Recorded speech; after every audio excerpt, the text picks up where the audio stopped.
Hello, Internet.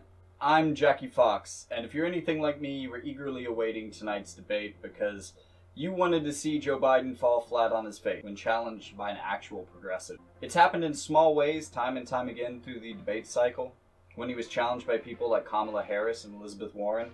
And I, for one, was looking forward to a debate where this would be a primary focus. On the other hand, one of his other major problems was amplified. What is one of the number one justifiable complaints that Democrats make about Trump?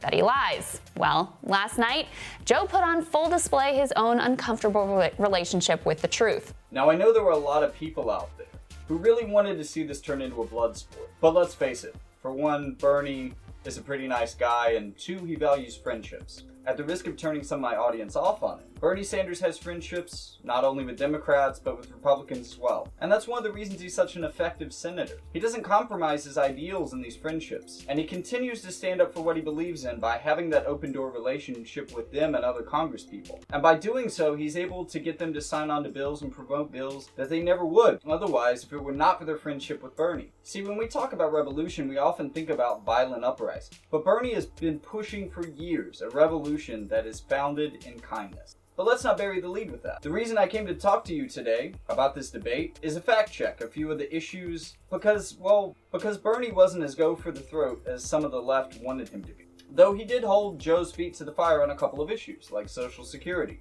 And he forced him to lie multiple times. Now, he didn't call him out for it as much as I would have liked, but I think his standing on Social Security was especially powerful. And I apologize, but right now my window does not get good reception, especially on CNN. But before we get into Social Security, there's one thing that I want to present first because it happened first chronologically in the debate, and that was the conversation that led to the conversation in Social Security, and that was on super PACs. Why don't you get rid of the super PAC that you have right now, which is running very ugly negative ads about me, by the way. Don't laugh, Joe. That's just the truth.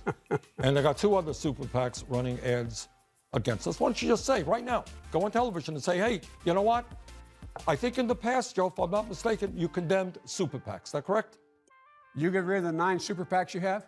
I don't have 9 super. I don't have any super PACs. You want me to list them? No, yeah, you go ahead and list them. Okay, come on, give me a break. No, I won't give you a break on this one, Joe. You condemned super PACs. You got a super PAC is running negative. Now, first, I want to make a general disclaimer that not all super PACs are bad. Some of them do good work in general. Overall, they have a negative influence on politics in America, and we should be getting rid of them. Although, there are some good people who are using them to do good things because if the tool exists, we may as well use it to our benefit. To me, that exchange was magical. Bernie asked him about his record and he pivoted without answering the question because it would contradict his current situation. But then he makes the outrageous claim that Bernie has 9 super PACs supporting him, and Bernie cleverly challenges him to name them. And not only can't he do that, he can't even name one of them because it was something that he seems to have made up completely on the spot. And when challenged to substantiate that lie, he falls flat on his face. That being said, Bernie does have at least one super PAC supporting him, and that would be the Sunrise Movement PAC. But still, that's definitely not 9. And that was a PAC that was set up to support climate change policy, something that we desperately need. I think that most people viewing this video would agree that it is a good thing that the Sunrise Movement PAC exists and supports political candidates. I've seen representatives of the Sunrise Movement at Democratic Socialists of America meeting. They're not, like corporate elitists the same way that most of the super PACs that we rally against. Now, there's definitely reasons why super PACs are bad overall. They just seem to be a tool to shovel money into elections. In fact, it seems like super PACs have spent more money supporting Joe Biden in this election than Joe Biden has been able to himself because he's just not appealing enough to individual donors in the same way that Bernie Sanders is.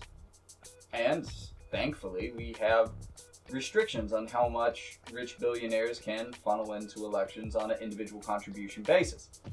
However, what we should really be looking out for is how much they give to super PACs. Now, a few things that you should understand about super PACs is they are legally required not to coordinate with campaigns. So there isn't really a way for a campaign to have a super PAC necessarily. And there's no way for a campaign to stop super PACs that support them from supporting them. Now, one thing that you can do as a candidate is to disavow super PACs, something Bernie Sanders has done on the campaign trail multiple times, something that he has urged Joe Biden to do, and something that Joe Biden, even in this debate, refused to do. And that's because Bernie Sanders isn't afraid of losing super PAC support. He doesn't need it. And frankly, this is a huge difference between the two candidates. From here, Biden tries to attack Bernie Sanders on his own ads, and that ultimately backfires on him tremendously. Let's watch. But here's the point. This is the point. In the richest country in the history of the world, half of our people should not be struggling to put food on the table. And the reason for that is you have a political structure in which big money interests not only dominate the political system, but dominate our economy as well. Somebody makes a decision, we're going to shut down a factory in America, we're going to move to China, we're going to move to Mexico, pay people starvation wages there. This is an issue that has got to be ultimately dealt with. Who has the power in America? Are we content with so few exercising so much power when so many people have given up on the political process? From here, Biden tries to attack Bernie Sanders on his own ads, and that ultimately backfires on him tremendously. Let's watch. The idea that Bernie implies when he says things, speaking of negative ads, my Lord, Bernie, you're running ads saying I'm opposed to Social Security, that PolitiFact says is a flat lie, and that the Washington Post said is a flat lie. Oh, well, let me ask you a question, Joe. Yeah. You're right here with me. Yeah. Have you been on the floor of the Senate? You were in the Senate for a few years. Yeah. Time and time again, talking about the necessity, with pride, about cutting Social Security, cutting Medicare, cutting veterans programs. No. You never said that. No. All right. America, go to the website right now. Go to the YouTube right now. The American people know we have to fix Social Security. We have to be ready to straightforwardly tell them what we're about to do.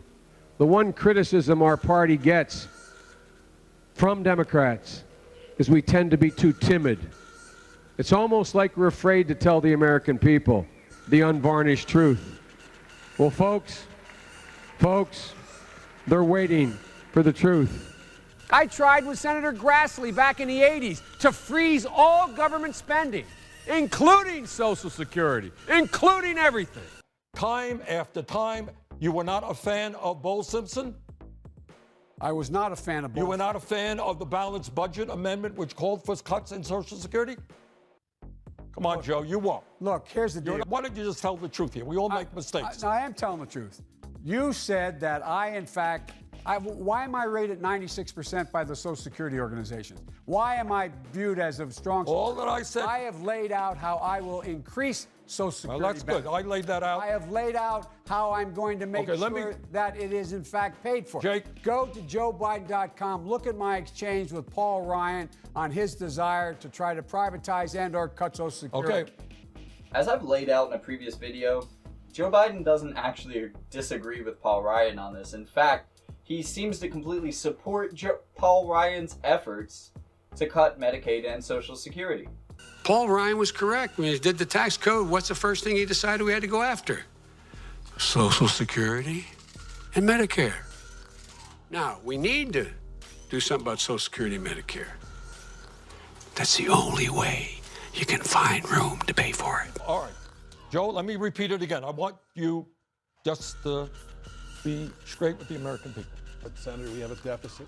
We have Social Security and Medicare looming. The number of people on Social Security and Medicare is now 40 million people. It's going to be 80 million in 15 years. Would you consider looking at those programs, age of eligibility, Absolutely. cost of living, put it all on the table? The answer is absolutely, you have to. I mean, it's one of the things that my, the political advisors say to me is, whoa, don't touch that third. Look, American people aren't stupid. It's a real simple proposition. We have to do, you and I were talking about Bob Dole earlier.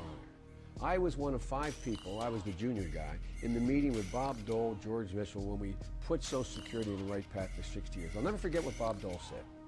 After we reached an agreement about gradually raising the retirement age, et cetera, he said, look, here's the deal. We all put our foot in the boat one at a time. And he kidded me. He stepped like he was stepping into a boat. And we all make the following deal. If any one of the challengers running against incumbent Democrat or Republicans attacks us on this point, we'll all stay together. That's the kind of leadership that is needed. Social Security is not the hard one to solve. Medicare, that is the gorilla in the room. And you've got to put all of it on the table. Everything. Everything. You've got to. I am saying that you have been on the floor of the Senate time and time again talking about the need to cut Social Security, Medicare, and veterans programs. Is that true or is that not true? No, it's not true. That is not true? That is not true. I introduced the budget freeze years ago. The liberals in my party said it's an awful thing you're doing, Joe. You are all the programs we care about. You're freezing them. Money for the blind, the disabled, education, and so on. And my argument then is the one I make now, which is the strongest, most compelling reason to be for this amendment or an amendment. And that is that if we don't do that, all the things I care most about are going to be gone. I mean, whatever happened to that old conservative discipline about paying for what you spend? I'm up for re-election this year, and I'm going to remind everybody what I did at home, which is going to cost me politically. When I argued that we should freeze federal spending, I meant Social Security as well. I meant Medicare and Medicaid. I meant veterans benefits. I meant every single solitary thing in the government. And I not only tried it once, I tried it twice, I tried it a third time, and I tried it a fourth time. Somebody has to tell me in here how we're going to do this hard work without dealing with any of those sacred cows. I'm sorry, Joe, but there's definitely examples of you doing this. So this is a flat lie that you have repeatedly told at different points in this debate. In terms of the negotiations that are taking place, how to deal with the deficit, everything was on the table. I did not support any of those cuts in Social Security or in veterans benefits. Whoa. Everything was on the table. All right, you're right. You just said it, including, in your judgment, cuts to Social Security and veterans. In order to get the kinds of changes we need on other things related. Joe, then but we did not cut it. I know, because people like me helped stop that. But Joe, you just contradicted yourself.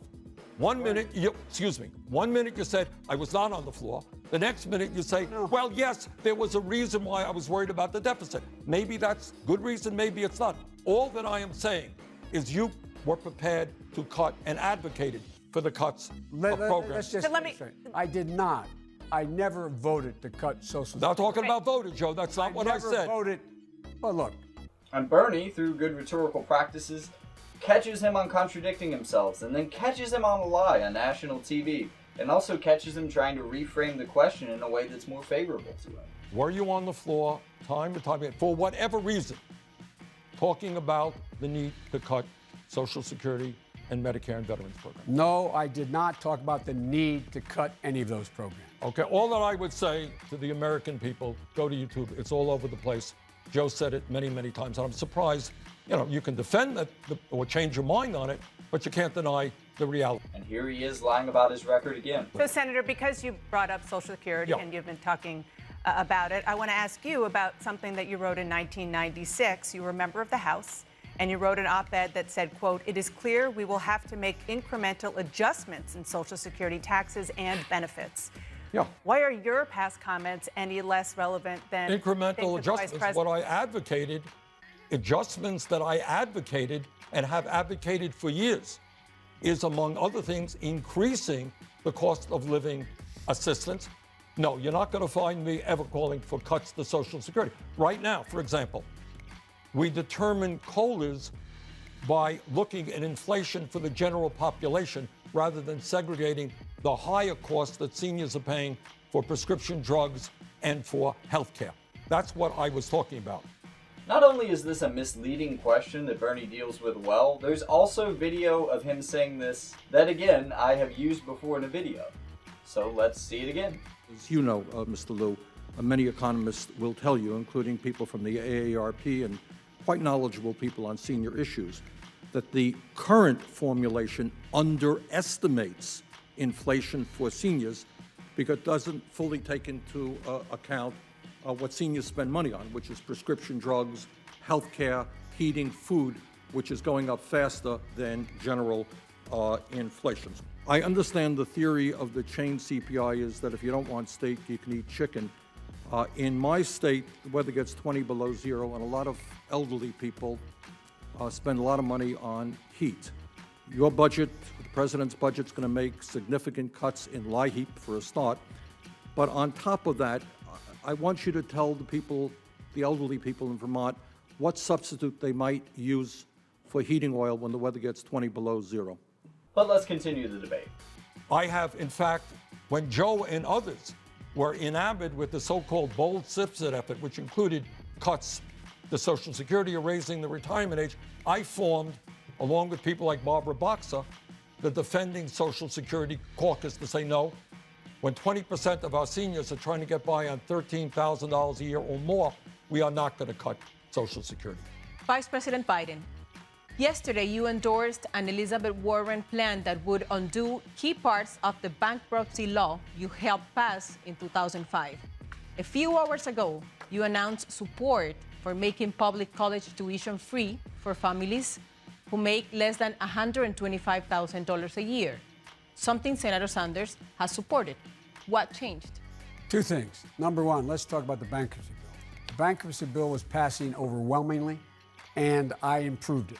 I had a choice. It was going to pass with a Republican president, Republican Congress, and I offered two amendments to make sure that people under $50,000 would not be affected, and women and children would go to the front of the line on alimony and support payments. That's what I did. It passed overwhelmingly. I did not like the rest of the bill, but I improved it, number one. Number two, I've talked with Senator Warren about her proposal. This is the first opportunity we've had to make substantial change in what we couldn't get done in a Republican administration. That's why we talked 2 nights ago, and I supported her proposal. And it's a good proposal. It's a solid proposal. And she should get credit for having introduced it. With regard to what we're talking about in terms of college education, I've been saying for a long time that we're in a position where 12 years of education is not enough for the 21st century. We need 16 years of education. The exact bill that Senator Sanders introduced, I guess a little over a year ago, capping it off at $125,000 in income. You could get free up to that point. After that, you'd have to pay for your college education. It only worked for public schools, and it would work for public universities in your state. I support that idea. It was a good idea, and I support it. And so that's what it is. And I'm not saying everything Bernie said has been wrong. He happens to be right on that one. Senator Sanders, I assume you welcome these changes. Look, this is a little bit about leadership as well.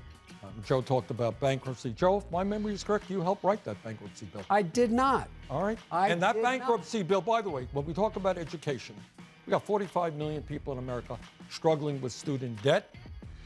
Some of them really struggling with student debt. And that bankruptcy bill made it impossible, very difficult for people to escape from that student debt. It was a very, very bad bill. You said, Joe, that a majority of the people in the Senate voted for it. You're right. Overwhelming majority. Overwhelmingly. Well, I voted against it in the House, and I was right. And I don't have to rethink my position, because that's what leadership is about, having the guts to take an unpopular vote. But it's not just bankruptcy. The difference between Joe and I on higher education is 4 years ago. It was not a popular idea, Joe. I'm glad you're coming around now. 4 years ago, when I said that public colleges and universities should be tuition free, people were saying, Bernie, that's a radical idea. Well, you got states and cities and counties all over the country that are moving in that direction. And I'm glad that Joe is on board. But what leadership is about is going forward when it's not popular, when it's an idea that you get criticized for. So I'm proud of that fact, and I'm proud of my leadership on many issues.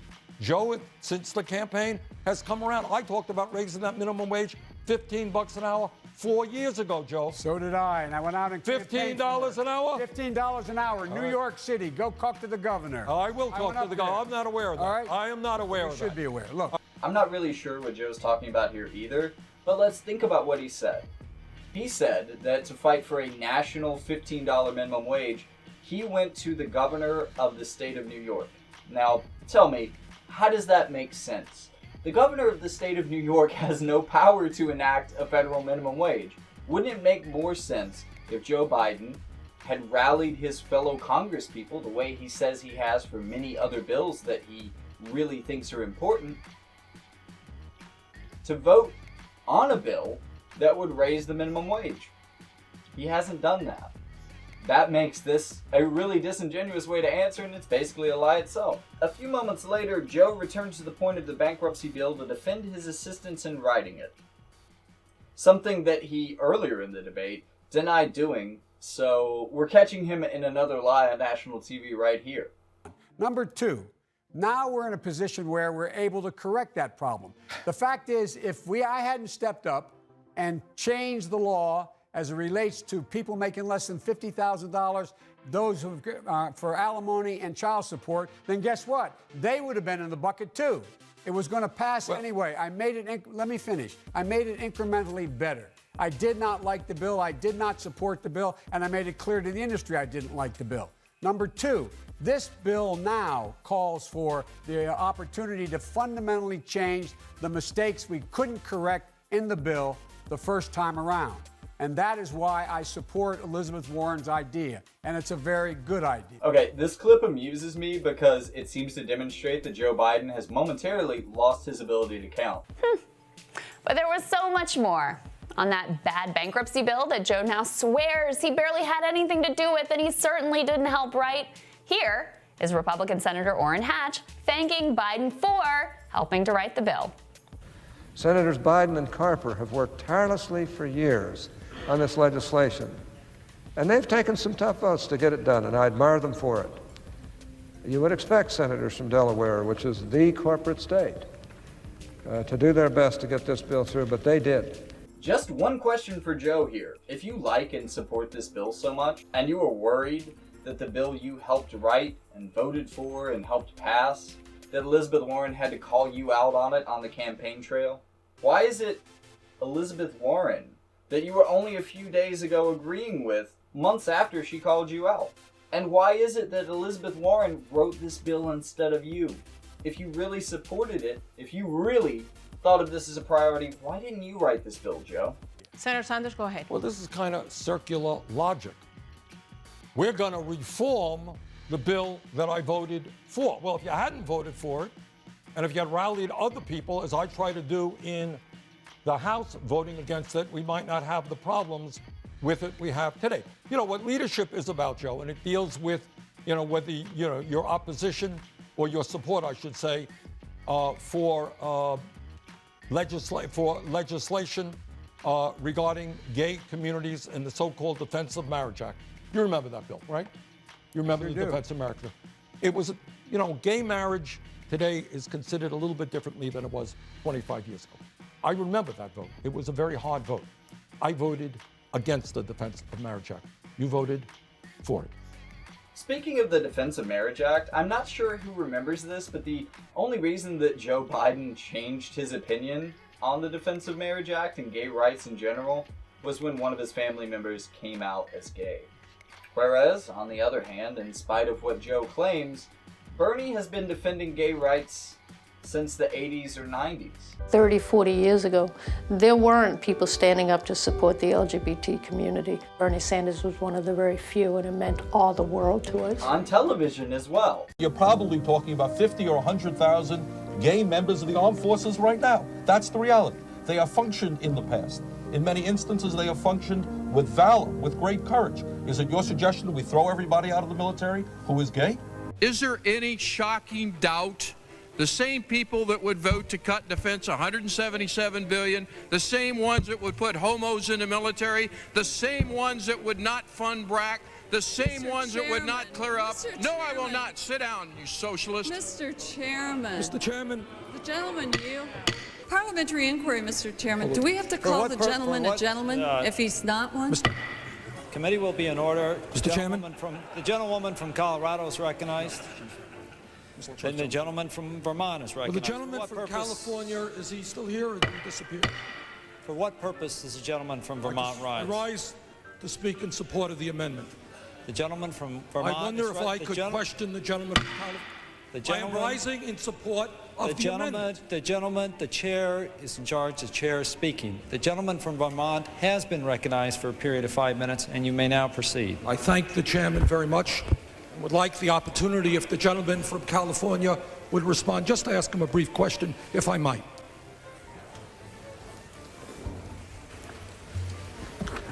Now, my ears may have been playing a trick on me, but I thought I heard the gentleman a moment ago say something, quote unquote, about homos in the military. Was I right in hearing that expression? Absolutely. Putting homosexuals in the military. You said something about homos in the military. Was the gentleman referring to the many thousands and thousands of gay people who have put their lives on the line in countless wars defending this country? Was that the group of people that the gentleman was referring to? I'm talking about the military people in the military do not support. That's not what we were talking about. You used the word homos in the military. You have insulted thousands of men and women who have put their lives on the line. I'm talking about you and liberals like you that keep the foreign defense. Gentlemen, reclaiming my time, Mr. Chairman.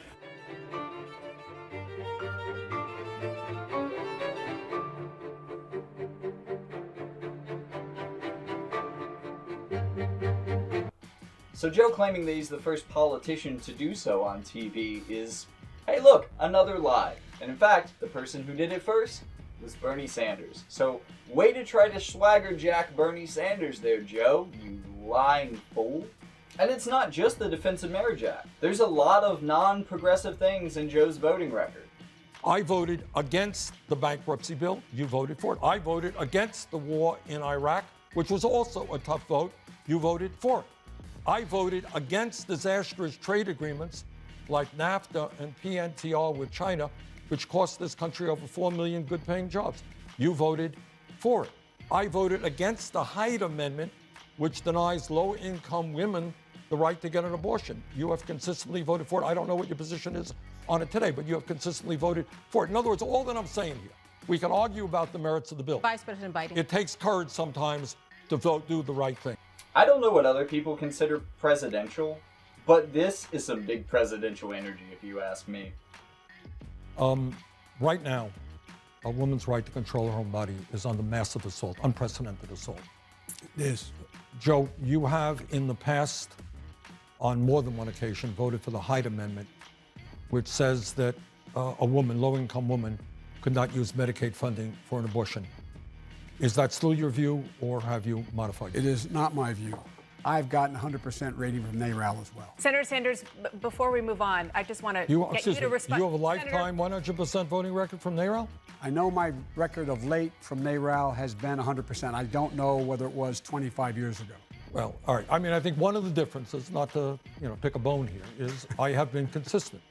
All right. I've always believed in that, and you have not. As Bernie pointed out earlier in a clip that I didn't include in this video, he had a lifetime 100% rating from this organization.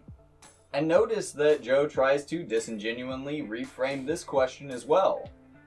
And gets called out on it. Once again, lying on national television. These kinds of twistings of the truth are exactly what makes the average American voter not want to vote for the establishment. This is what drives undecided and independent voters to not even vote. Because a lot of us are sick of the lesser of two liars. Or the lesser of two evils. Come on. Is it just so hard to tell the truth? Pull that band-aid off? Because this is the age of the internet. We're going to find the videos, put them up on screens, and call you out on them. You should know that. I'm really glad that this next question gets asked because in previous debates, Joe tried to claim that he didn't support the Iraq War right from the beginning. And there's a lot of evidence to say otherwise. I mean a lot of evidence. You acknowledge that your support and vote for the Iraq War was a mistake. What lessons did you learn from that mistake, and how might those lessons influence your foreign policy decision-making as president? I learned I can't take the word of a president when, in fact, they assured me that he would not use force. Remember the context. The context was the United Nations Security Council was going to vote to insist that we allow inspectors in to determine whether or not they were, in fact, producing nuclear weapons or weapons of mass destruction. They were not. And what's the first thing that happened when we got elected? The President Obama turned to me and said, get those troops out of there. I was responsible for getting 150,000 combat troops out of Iraq. I admitted 14 years ago was a mistake to have trusted him. And I'm prepared to compare my foreign policy credentials up against my friend here on any day of the week and every day Well, let's start off with the war in Iraq, Joe. I was there too. I was in the House. I understood. And by the way, let's be clear about what that vote was. And you were there at the signing ceremony with Bush. Everybody in the world knew that when you voted for that resolution, you were giving Bush the authority to go to war. And everybody knew that's exactly what he and Cheney wanted to do. Most people who followed that issue closely understood that the Bush administration was lying through its teeth with regard to Saddam having weapons of mass destruction. I understood that. I was on the floor of the House time and time again. But the issue is not just the war in Iraq. That was a long time ago. The issue is the trade agreement. Wasn't so easy for me to lead the effort against disastrous trade agreements. The issue was the bankruptcy bill that you supported. The issue was the Hyde Amendment. The issue is the Defense of Marriage Act. The issue is whether or not in difficult times, and God knows these are difficult times, we're going to have the courage to take on powerful special interests and do what's right for the working families of this country. I also like that Bernie brings up trade agreements here because I think that a lot of the flippable Republicans and independents that voted for Trump in their own self-interest for, frankly, understandable and good reasons, voted for him because of trade agreements and how they had ruined their lives and taken jobs and opportunities away from them. If Bernie Sanders supports getting rid of those and returning those jobs as well, then that's one more bit of ammunition that Trump can't use against him that he could use against basically any other establishment Democrat.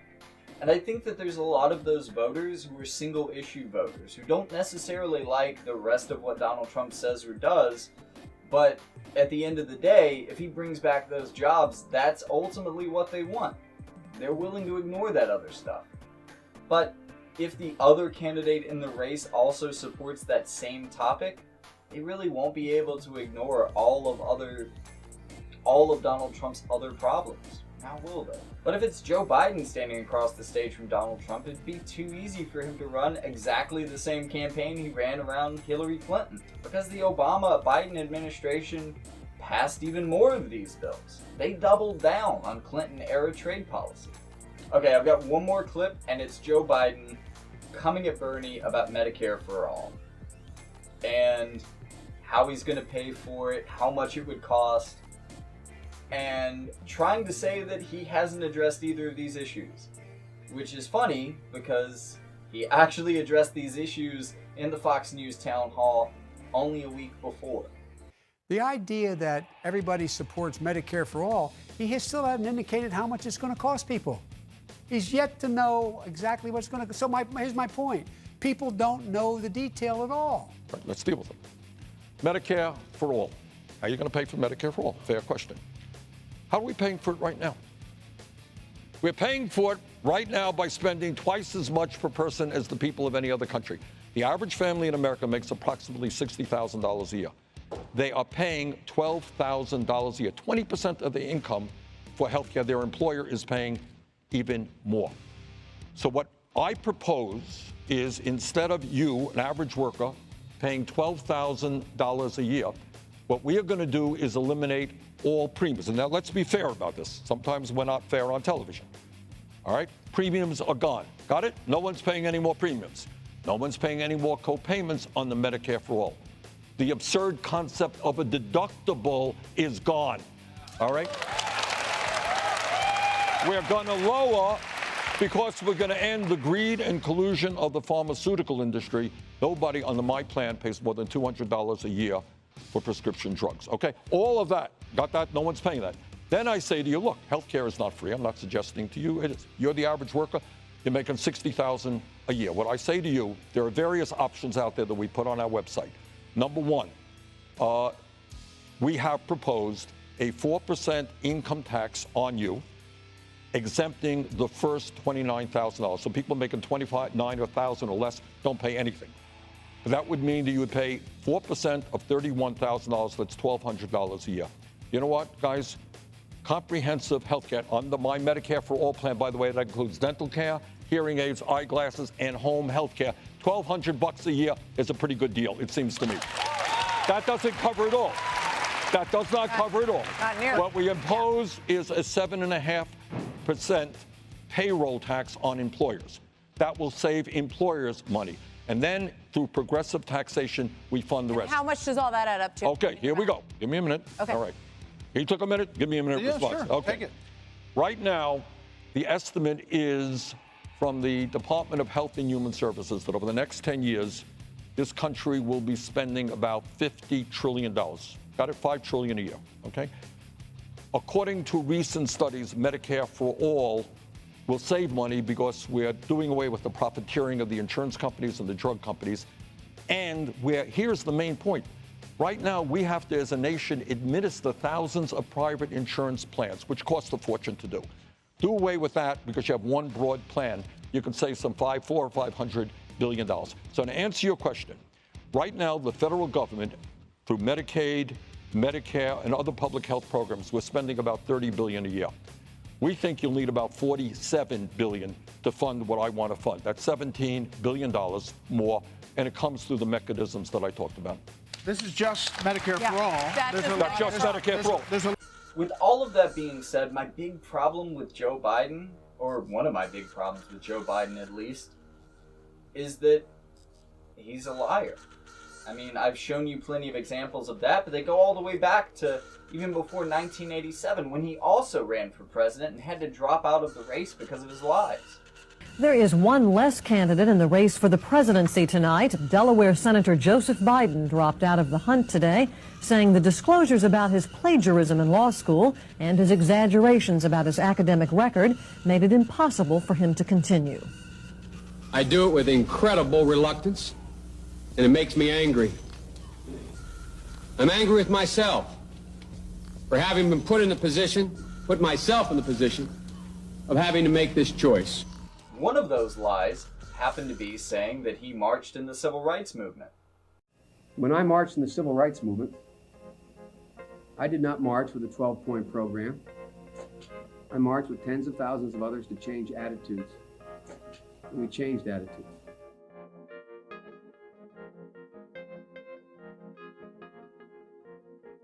When I was 17 years old, like many of you, I participated in sit-ins to desegregate the restaurants and movie houses of Wilmington, Delaware. I came out of the civil rights movement. I was one of those guys that sat in and marched and all that stuff.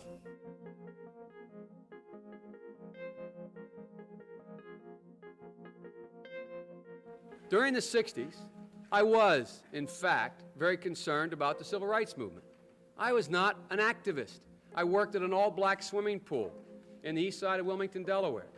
I was involved in what they were thinking, what they were feeling.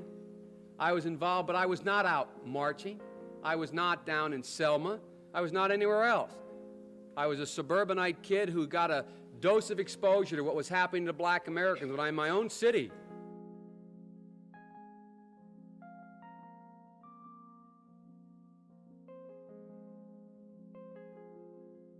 You know, when I was a teenager in Delaware, for real, I got involved in the civil rights movement. We have the 8th largest black population in America. Most people don't know that. And I'd go to 8 o'clock Mass, then I'd go to Reverend Herring's church where we'd meet in order to organize and figure where we were going to go, whether we were going to desegregate the Rialto movie theater or what we were going to do. I got my education for real in the black church. And that's not hyperbole, it's a fact. But I got my education, Reverend Doc, in the black church. Not a joke. Because when we used to get organized on Sundays to go out and desegregate movie theaters and things like that, we do it through the black church. I was no big shakes, Reverend, in the civil rights movement. I was just a kid. I got involved in desegregating movie theaters and helping, you may remember Reverend Moyer in Delaware and Herman Holloway organized voter registration drives. coming out of black churches on Sunday, figuring how we were going to move. In October, I was invited to the National Civil Rights Museum in Memphis to receive the Freedom Award. A thing when I sat in black churches on the east side of Wilmington getting ready to, and by the way, next to two Jewish rabbis, getting ready to go out and desegregate movie theaters in Delaware. I never, ever thought in my life I would be worthy of, and I'm still not sure I'm worthy of it. Well, that's not true. And in fact, the person he's running against right now, Bernie Sanders, actually did. So it's not only a lie, but it's a laughable lie. So now, instead of using that lie to try to get his civil rights bona fides, he's now started claiming that he got arrested in apartheid Africa in support of Nelson Mandela, when the reality is he got lost in an airport. Like, I'm sorry, I can't even take that seriously. Like, that is so divorced from the truth, and the true story there is kind of embarrassing as well. Like, what the hell? So if he didn't learn any of those lessons from 1987, what makes you think he learned any of his lessons from all of these other campaign issues? If you do go to his website and look at his platform, you'll get the impression that he's more progressive than I'm saying. And he does seem to be trying to position himself to be more progressive than his history. But if he's been lying about everything else, how can we trust him to actually put his money where his mouth is? How can we trust him when he was lying about some of these same issues during his run as vice president? Can we believe in Joe Biden's change of heart? Or is this just another lie to make him seem more presidential? I, for one, don't want to find this out the hard way. And I, for one, would rather vote for the person who has been consistent and progressive for his entire career and voting record. So there we go. There's probably a lot of other things that I could have brought up in this video.